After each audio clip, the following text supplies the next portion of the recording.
You talked about a typical season being today about 22 episodes long, then even longer. I mean, in the old days, 39. 39 Yeah. with a 13 cycle of reruns. No problem. Right.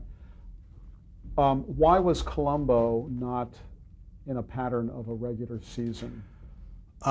Two reasons. One, Falk would not permit it because he only wanted to do a couple per year, so he had time to do feature motion pictures. Being a movie star, I think, was Peter's dream.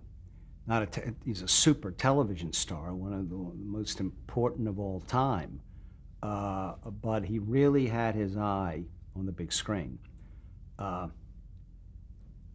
Second is, because of the setup, we couldn't do Columbo in an hour. You've got to set up the whole murder, and then he comes in and begin, this dance of wits, and couldn't do it for those two reasons.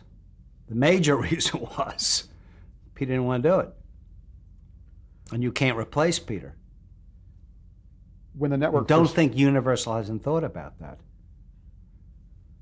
They asked Dick and me, how would you do it? And we said, there's no way to do it. The global audience, I don't think will accept if every Columbo you have a different star playing Columbo. In those days, Orson Welles, you know what I'm saying. Maybe they'd accept that. But I think Falk is irreplaceable. Indelibly, he is that character. Once the network accepted the idea of the main character arriving 15 minutes or so into the story, otherwise did they leave you alone, or Yes. was there early interference? Very little interference. Very little. They had a hit, and in those days, you don't cure a hit. Stick with it. It's not a sick puppy. It's a healthy puppy. Let it run. That's changed. Let's talk about some of the guest stars, guest actors in Columbo. We try to get the best. Okay. What was the process? What was the casting process like? Were you trying to match certain actors to certain roles, or was it just popular actors at the time? Match. Popular actors, they're all say, if the network would say, a soap actor. We've done that in the late Columbos. When I brought Columbo back in, I forget now, 90, I guess 89 or 90, because he'd been on hiatus for 10 years, because Falk was the highest paid actor in television. Couldn't afford him anymore, because NBC said, we're not going to pick up the overage on the license fee. So that was the end of Columbo for 10 years. Brought it back, and then it changed because the whole climate of television had changed, and the way television operates in those 10 years had changed, I don't think for the best, but one very good Columbo was done with two soap stars, so I can't say it was a bad decision, because a lot of those soap stars are damn good actors. But that's basically it. I'm going to give you some names, and why don't you just give me some comments. A couple of these played a few villains in episodes.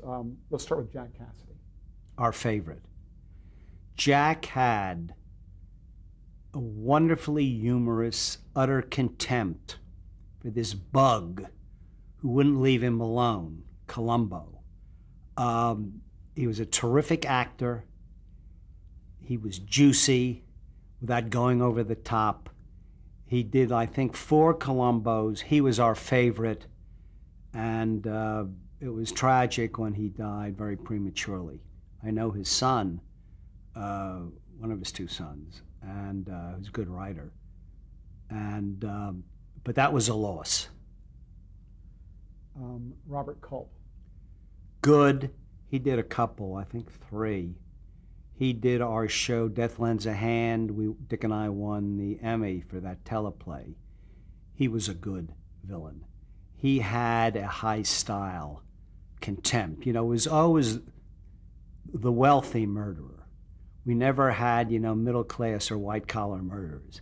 It's always the wealthy who should have been, who were brought down by Columbo. New York Times once said, it's like Columbo is kidnapped by helicopter from Yankee Stadium, and dropped into some wealthy man's backyard in Brentwood. And that pretty well summed it up. So I've been asked, well, you know, was that done on purpose, this whole class war thing? And actually, it was done on purpose. We stuck to the wealthy with the big homes. You know, at one point, we're in that one show, we had like a Zubin Mehta character played by John Cassavetes. And Falk is questioning him, the Columbo character, in one scene. And Falk looks down and says, how much are those shoes? I'm really interested. What'd you pay for those shoes? Which totally throws this guy. But that all worked for us. Because he was sort of like the prole, you know, wandering around in the big houses and really overawed, supposedly, by all this. You know, the conspicuous consumption. And wasn't that one of the sources, the many sources of the appeal of the character, was that for the average viewer who wasn't in that class, he could relate to someone. Well, I call it the Forrest Gump philosophy. A lot of people saw Forrest Gump and said, yeah, I'm sort of dumb too, but you know, I have humanity and I'm really a good person. I think a lot of people who, you know, have humdrum jobs and are just, you know, going in for the paycheck, they see what appears to be a dumb person is really got a mind like a computer. And I think a lot of people like to think they're smarter than they really are. It's a very human trait. But I think that's part of the appeal, not only here, but all over the world. I mean, in Japan, Falk cannot go there. They tear the clothes off him. They gave him their highest award, the Legion d'Honneur in Paris. They had a whole Columbo retrospective. He was wined and dined at all the 4-star restaurants for, I don't know, a couple of weeks. Fellini would leave dinner parties to see Columbo. I know that for a fact because a friend of a friend was there, and he excused himself because Columbo was on. George Hamilton.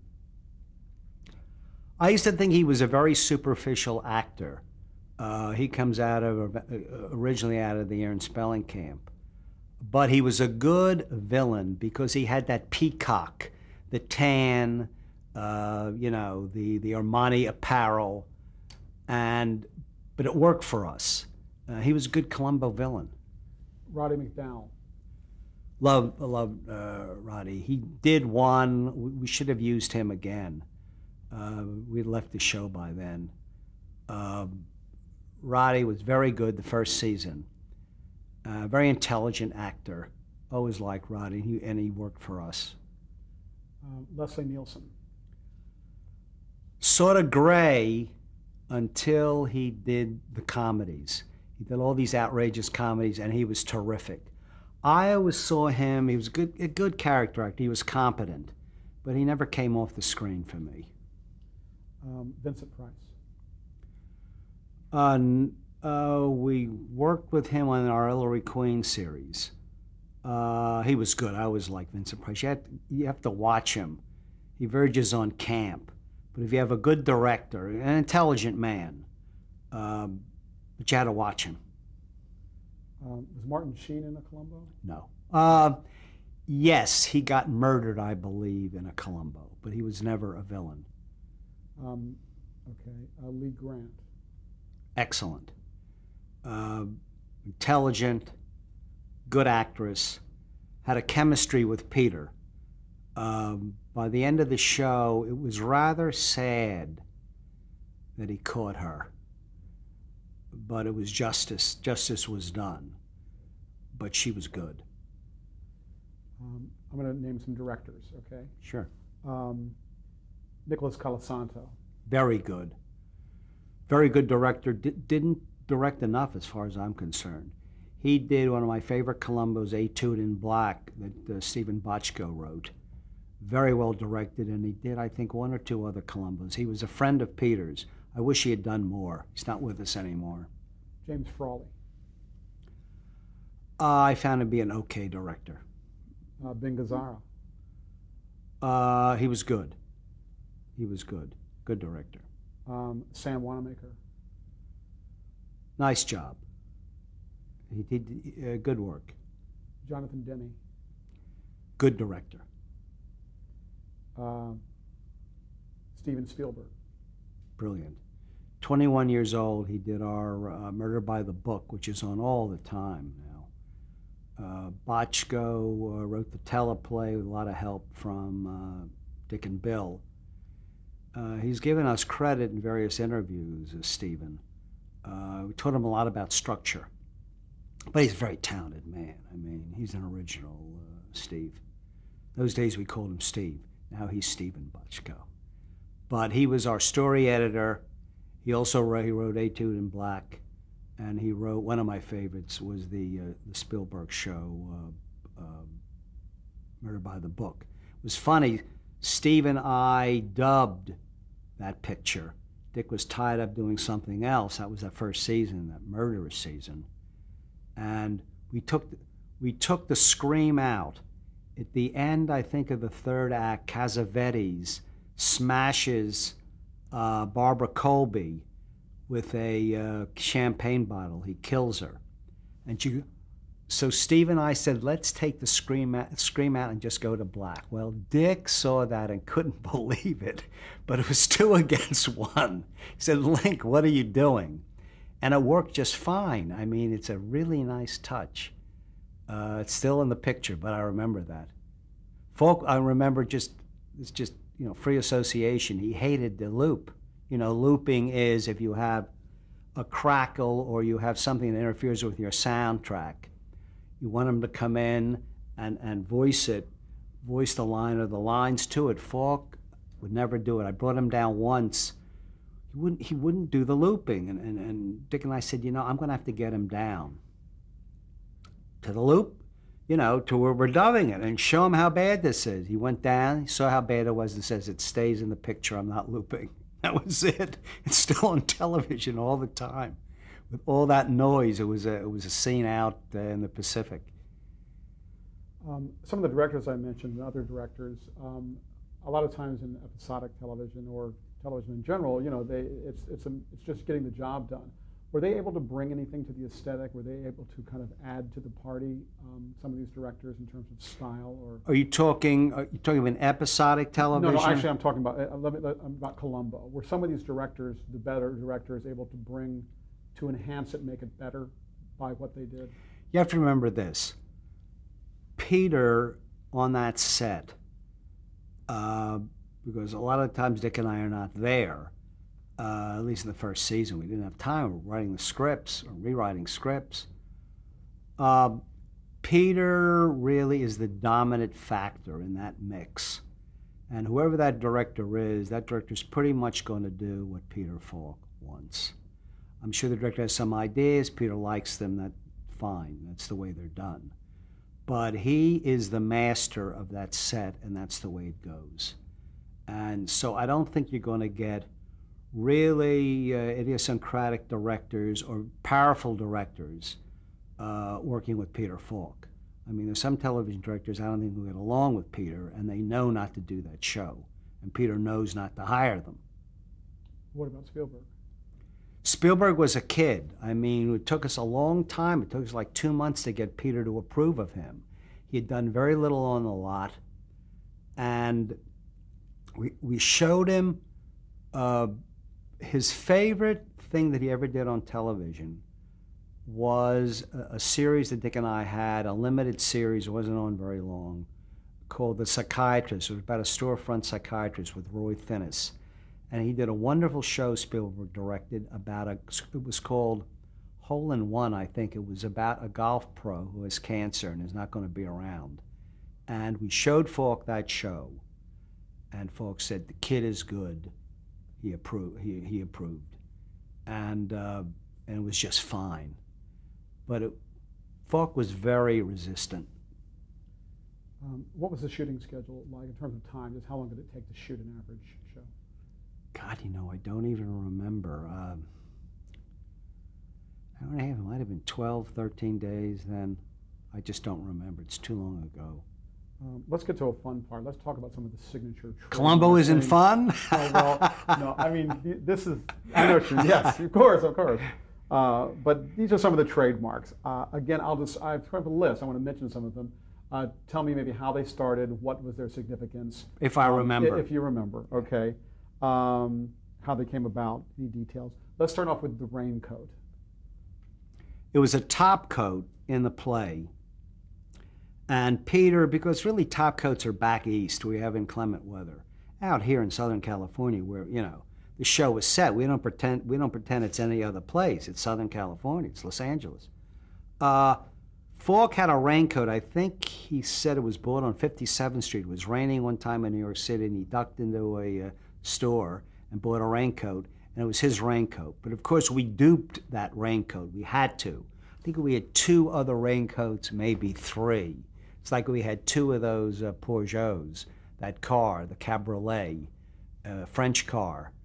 I remember when we picked out that car. Dick and I had picked out 3 cars. There's a whole structure at Universal, there used to be, of all cars going back to the Duesenbergs in the 20s, all that are functional in this building on every floor. It's incredible. You go through there, you see stuff. It's amazing. It's this, you know, connoisseur's collection of automobiles. And I showed Falk the 3 cars. Nah, it's no good. That's no good. He spots this Peugeot. And I said, Peter, why would a down-to-earth, blue-collar, LA homicide cop be driving an exotic thing like that? Trust me, it'll be terrific. Well, he was the 800-pound gorilla, and it wasn't that important. And of course, the car got famous. When I brought the show back, we had to get those cars. One was in, I think, Florida, and one was in San Diego. And we took the one from San Diego. So that was the original car. I think it's now being used still, I think. I have nothing to do with the show now. The cigars. Falk was a chain smoker, cigarettes. Didn't like cigars particularly, but loved the prop. The end of the first season, because Dick and I on screen were anti-smoking. Dick in real life was not, and they eventually killed him way before his time. Falk liked it as a prop. At the end of the first season, the last show, he throws it away and stomps it out. He's not going to smoke anymore. Second season, he insisted it was such a good prop. He wanted it. But if you watch the shows, you know, Peter doesn't match. He gets so involved and into it, even though he's a consummate actor. So it's like a magic show. From the cuts, it's here it is. It's like David Copperfield is involved here. But what are you going to do? He wanted the damn cigars. He's got the cigars. His look, his sloppy, disheveled look. Peter, that one suit, the raincoat, that was Peter. He added that, the sloppiness of the character, and that comes strictly from Peter. We didn't see the cop like that. We saw him as, you know, a neat guy. Didn't care about his clothes, but you know, his stuff is well pressed, and you know, his wife takes care of that. But no, didn't turn out that way. Did anyone ever say he really needs to have a first name? No. No. His unseen wife until the spinoff. Yeah. What was the genesis of that? Just evolved. Just evolved. He talks about, I have an argument with Falk. In fact, the Bravo television show, Behind the Actor Studio or Inside the Actor Studio, they did a bio on Peter. And the host said, well, William Link says that maybe talking about all these relatives and the wife, maybe that's a fantasy, and that he uses this to befuddle and befog the murderer. Folks said, no, all those people resist. Well, in the Columbo, the wonderful book done on Columbo called The Columbo File, Peter in there says, yeah, it might be a fantasy list. He forgets he said that. Now, this whole thing might be, you know, figments that he uses, that he's really, you know, a bachelor who lives in a one-room walk-up. Could be. You know, we never saw Columbo's office. When Dick and I had power over the show, you never saw he comes from limbo in every show and goes back into limbo. And, you know, you rarely saw associates. You did later. I think 1 or 2 shows later they showed his office. But, you know, that would have been over our dead bodies. when we were doing it. We wanted to keep him almost mythological. He comes from nowhere and goes back into nowhere. And I still think, because you never see any of his relatives, you would think now in 80-some shows you would have seen a relative Columbo. Maybe I think once it was a cousin or something. I don't remember. So what did you think of the series Mrs. Columbo? I detested it. They wanted us to do it, Dick and I flatly refused. Flatly. And it had nothing to do with it. What about the dog? The dog we put in, it was a wonderful dog, it was a beagle, and the first one died. We had to get another dog. His care of that dog and his treatment of that dog, I thought was wonderful, and it worked for us. His catchphrase, his, "Oh, there's just one more thing." Evolved. It's in a million shows now. He's done it so much. The funny one of my favorite Columbos, maybe my favorite, is called Any Old Port in a Storm. That was the wine show. He goes after this wine merchant, and Columbo becomes an expert in wine by the end of the show. He really learns wine connoisseurship. And there's a scene in there where he leaves someone he's talking to, and she thinks, fine, she can settle back to watching television or reading a book. And suddenly there's a tap, and he's outside on the window, one more thing. You know, which you never suspect this. It was very funny. We had a lot of fun with that, and now everybody all over the world knows that one more thing. Is that something that really takes on a life of its own? I mean, you write it, Yeah, you're not sure. thinking. You have no idea. You have no idea. Losing the pencil, losing his pencil. He was always very absent-minded. As I was saying off camera, remember, at the end of the pilot, he's got the murderer, the psychiatrist, Gene Barry, and he's hunting, as the credits are rolling, he's hunting for a pen, and a cop hands him one. He was always forgetful, even in the original Enough Rope. He never had, and it's Peter Falk. Is there a favorite episode you have? Yeah, I just said the Any Old Port in a Storm is one of my favorites. I love Etude in Black, the Bochco script. I love one that I had a lot to do with, although my name is not on the credit after I brought Columbo back. It was the Hugh Hefner show, we call it. It was based on a Hugh Hefner kind of character. It has one of the great ending clues. So clever, it wasn't ours. Somebody told me he was interviewing me for a mystery magazine, and he said, I had this idea for an ending show, ending clue. And I said, usually you think, oh, God, you yawn, yeah, it's going to be awful. Tells me this clue, and it's fabulous. So I said, we'll pay you $500 for that. And we sent him a check, and it's in that show. There were 3 all-time great Columbo clues. One was Falk's fingerprints, nails the murderer. Not the murderer's fingerprints. It had never been done before and hasn't since. The detective's fingerprints nailed the murderer.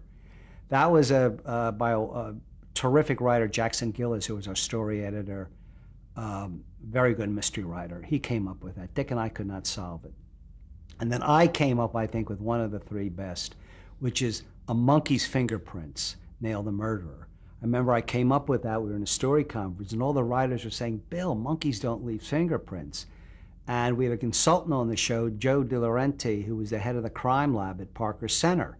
So I could always call him, and I'd call him and ask him, do monkeys leave fingerprints? And Joe says, that's the weirdest question I've been asked in 10 years. He says, I don't know offhand, but I'll ask our resident geniuses here in the lab. I'll get back to you in 10 minutes. We're all sitting there sweating it out because it's the last big pop. I mean, that's the big clue. Calls back, he says, not only do they leave fingerprints, they leave more indelible fingerprints than humans. So, and then Falk threw it out. And then years later, I'm watching a Columbo I had nothing to do with. We were at the Regency Hotel in New York City on a Sunday night. And I see a monkey introduced in a party scene, and I said, the SOB. He stole that clue out of the show he wouldn't do, and now he stuck it in here. And then years later at a tribute, folks says to me, yeah, that was a great Jackson Gillis clue. I said, Peter, that wasn't Jackson Gillis. You don't remember? I came up with that clue. But who matters? It was Jack. No, it wasn't Jack Seals. It was me, and it was so hard coming up with those ending clues. A lot of them were not too good. Any Columbo episodes you wish never were made? Yes, Columbo made one where he's got a gun. It had violence in it. It was just on A&E last week. I couldn't watch it. It was so ripped out of format. I'm stunned that Peter did it. Also, the last one that was on the air was dreadful. And the end, it wasn't like any ending clue. The ending was so smeared and inchoate. I mean, it was bizarre. And that was a terrible one. Those two are probably the worst of the series. I have just a couple more questions about Columbo. One is, when it was revived, how close were the new ones to the old ones in terms of format? Totally. Okay. That was the deal. It was very hard to get Peter back into the raincoat because ABC wanted to do a new wheel, and they wanted Columbo to be, the jewel in the crown of that wheel because it's so beloved and was so popular. So, but how do we get him back into the raincoat? I had to fly to New York. He was filming a picture in Manhattan on weekends and tell him stories that Jackson Gillis and I had developed, or with other writers. If he signed off on 5 of them, he would get back into the raincoat, and eventually that happened. But part of the deal was no change in the format. I insisted on that, and Falk backed me up. No way. But the newer ones were longer, right? They were 2 hours? Yes, which hurts the show. And Peter and I agree on this. The best length was an hour and a half. When you go 2 hours, it becomes a stretch. You need something in the middle. You need a twist or a surprise, and a lot of episodes, the writers didn't come up with that. An hour and a half was the optimum format. Now they're all 2 hours because they need the license fee. You get so much more money for doing a 2 hour. And when you're dealing with a very high-priced star who gets a lot of money for producing too, you've got to have that big license fee. I think it hurts the show. Finally, how do you account for the appeal of Columbo, and this is internationally, and what is the legacy? That is, what has Columbo influenced in television and There's a new show on the air right now called Monk. It's highly influenced by Columbo. In fact, they try their damnedest to stay away from Columbo, and I know from a mutual friend of the guy who created it that he's a huge Columbo fan. He wanted to meet me when I was in New York 2 months ago. Didn't work out. He had problems on the set. Well, there's a police technique that's taught at police academies called the Columbo technique now, using that whole disarming, not too smart approach. A psychiatrist called me from back east. There's a psychiatric Columbo approach that the analyst uses. The format itself, still, where you see who the murderer is, that's been done now on and off in various shows. So they took that. Clues now, you don't find many of them because the young writers do not want to bang their heads against the wall coming up, trying to get ingenious clues. So that really hasn't had much of an influence. We're going to change tape. Okay. Okay. Good, Andy.